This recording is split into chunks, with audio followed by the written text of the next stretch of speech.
Only last night I was told I need to explain what stream of consciousness is to you all. And on my way to the studio, I was thinking, the morning's quite cold and bright, wish I had my sunglasses, walk faster, late again, always late, did I send my script? Should I have practiced more? Oh hi Dylan, which class was he in?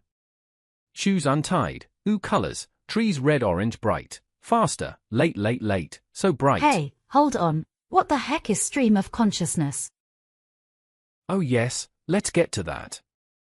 So, what you just heard was my own stream of consciousness.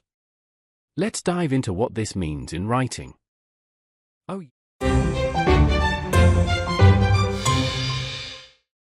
Imagine you could listen in on someone's thoughts, like having a front row seat to the crazy, non-stop chatter going on in their head. That's what stream of consciousness writing does. It's a style of writing that tries to capture a character's thoughts exactly as they come, no filters, no organization, just raw and real. The term stream of consciousness was first coined by a psychologist named William James back in 1890.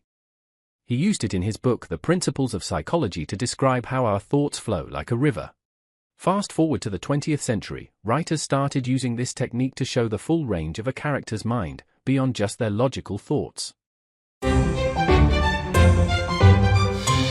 Think of it like eavesdropping on someone's inner monologue. Stream of consciousness writing jumps from one idea to another, just like your own thoughts might when you're daydreaming or trying to fall asleep. It's filled with free associations, sensory details, repeated ideas, and sometimes weird punctuation. The goal? To make you feel like you're inside the character's head. Here's a snippet from Virginia Woolf's Mrs. Dalloway. For having lived in Westminster, how many years now, over 20, one feels even in the midst of the traffic, or waking at night, Clarissa was positive. A particular hush, or solemnity, an indescribable pause, a suspense, but that might be her heart, affected, they said, by influenza, before Big Ben strikes. What's happening here?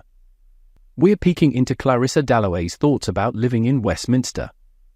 Notice how her mind jumps from the number of years she's lived there to the traffic, to her heart, and then to Big Ben. It's a whirlwind tour of her thoughts, complete with unusual punctuation and sensory details. Authors use stream of consciousness to capture the emotional and psychological truth of how we think. Our thoughts don't usually flow in a neat, logical order. They're messy, spontaneous, and sometimes chaotic. This style helps to show that.